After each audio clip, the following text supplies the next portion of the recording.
Howdy! Welcome to Aspire Mountain Academy. I'm Professor Curtis, your instructor for this course in Introductory Statistics. In less than 10 minutes, this video provides additional practice making and interpreting normal quantile plots. Let's get started. So first up, we're going to look at a data file in our StatCrunch group. And the data file is called car weight mileage. And it contains data on the weights and highway fuel economy for 7 different models of motor vehicle. So the question we're asked is, are the weights of these 7 vehicles normally distributed? So there inside StatCrunch, go ahead and open that up and you can follow along with this one particular example. What steps do we need to take to assess normality? Well, the first thing we need to do, or at least I hope the first thing you're saying, is that we need to construct a histogram. And then once we construct a histogram, what do we do next? I hope you said check for outliers. So your histogram should be able to show you whether or not you have any outliers in your data set. Then if you pass these 2 hurdles, what's the next step? Hope you said make that normal quantile plot. Check for the conformity to that straight red line you're going to see in the plot.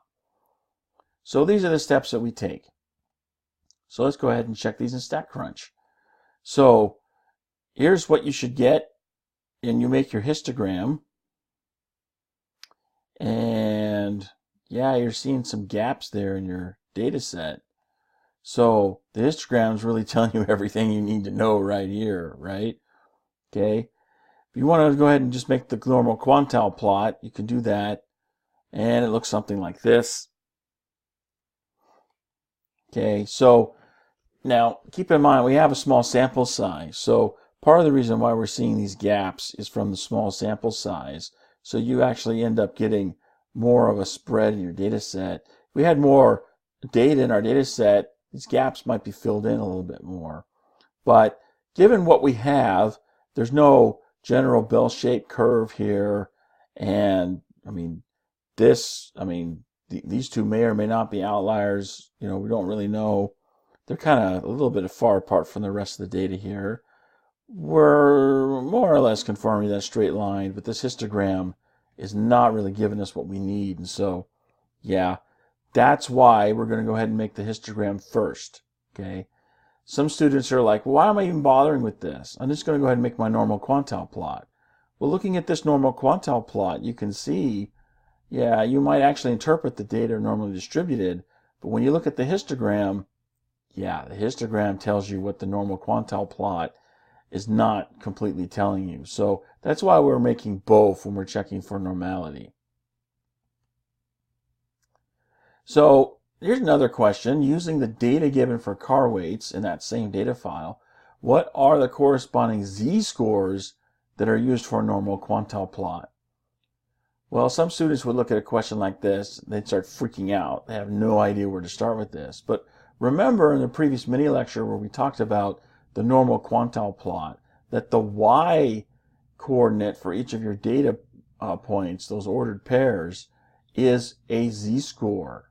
Okay, so all we need to do is get the y coordinate from each of the points in our normal quantile plot, and we can go ahead and just answer this question.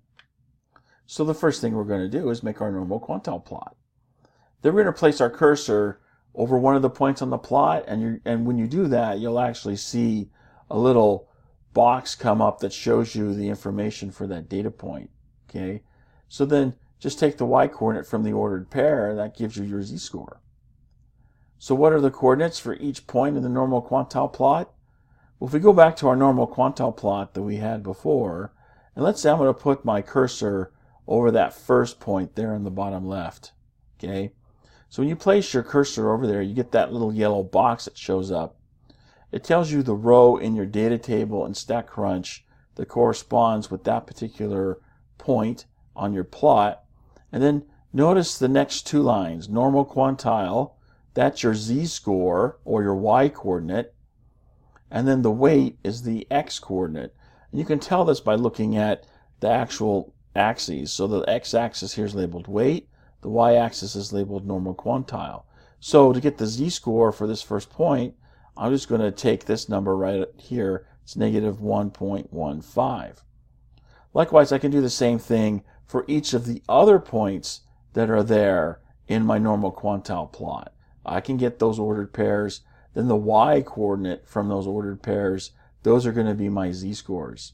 So just put my cursor over them one at a time and just go down the line until I got all of the different points, and that's going to be the answer to the question, the coordinates for each of the point. Notice the y-coordinate, again, is your z-score. So if they ask you for z-scores from a normal quantile plot, this is what you do. Just take that y-coordinate off. Before we finish up this mini lecture, I want to note one of the problems in your homework assignment is really screwy.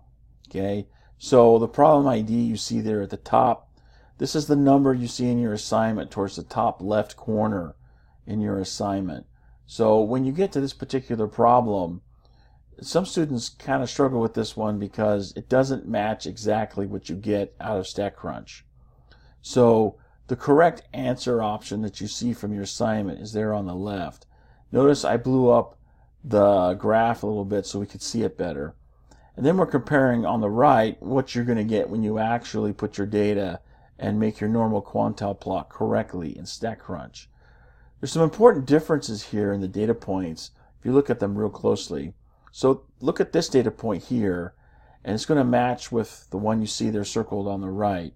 Notice on the left in the correct answer option, that data point is located below the red line. But in your graph there on StatCrunch, that same data point is located directly above the line. So there's one important difference. And if you go and you compare data points for the rest of the data set, you'll notice that this point and this point don't exactly match up. And this point and this point don't exactly match up.